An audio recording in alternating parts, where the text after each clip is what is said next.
ফেনীতে দিন দিন তীব্র হচ্ছে গ্যাস সংকট। আবাসিক গ্রাহকদের পাশাপাশি সংকটে সিএনজি ফিলিং স্টেশনগুলো। গ্যাস না পেয়ে রান্নাবান্না নিয়ে সীমাহীন দুর্ভোগে পড়েছেন ফেনীর বাসিন্দারা। সুরজিৎ নাগের তথ্যচিত্রে তাহসিন তারিনের প্রতিবেদন।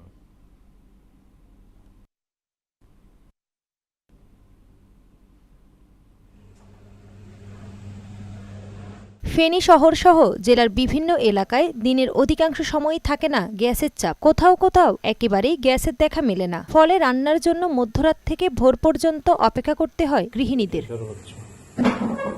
গ্যাস সংকটের আঁচ লেগেছে জেলার সিএনজি ফিলিং স্টেশনগুলোতেও। পর্যাপ্ত সরবরাহ না থাকায় স্টেশনগুলোতে চালকদের অপেক্ষা দীর্ঘ হচ্ছে। গ্যাস না পেয়ে শূন্য হাতে ফিরে যাচ্ছেন অনেকে। এতে যাত্রী পরিবহন ব্যাহত হওয়ার পাশাপাশি কমে গেছে চালকদের দৈনিক আয়। টানা নাই, দাঁড়া নাই, ঘুম নাই, কিছু নাই, বাড়িতে যাইতে পারতেছি না।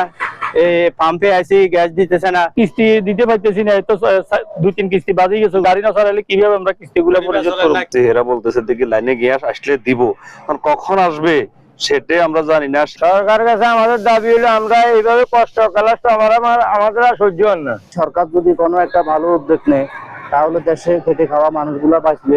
বাকরাবাদ গ্যাস ডিস্ট্রিবিউশন কোম্পানি বলছে, জাতীয় গ্রিডে গ্যাসের সরবরাহ কমে যাওয়ায় এই সংকট তৈরি হয়েছে। সরবরাহ স্বাভাবিক হলে ফেনীতেও পরিস্থিতির উন্নতি হবে। এই লাইনে আমাদের দৈনিক চাহিদা 28 থেকে 30 মিলিয়ন মতো, কিন্তু এই মুহূর্তে আমরা 14 থেকে 15 মিলিয়নের মতো করে গ্যাস পাচ্ছি।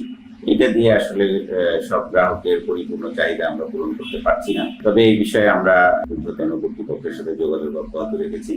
গ্যাস সংকটে চরম দুর্ভোগে পড়েছেন আবাসিকের বাসিন্দা সহ পরিবহন সংশ্লিষ্টরা। দ্রুত সরবরাহ স্বাভাবিক না হলে পরিস্থিতি আরও জটিল হওয়ার আশঙ্কা করছেন ভুক্তভোগীরা। তাহসিন তারিন, মোহনা সংবাদ।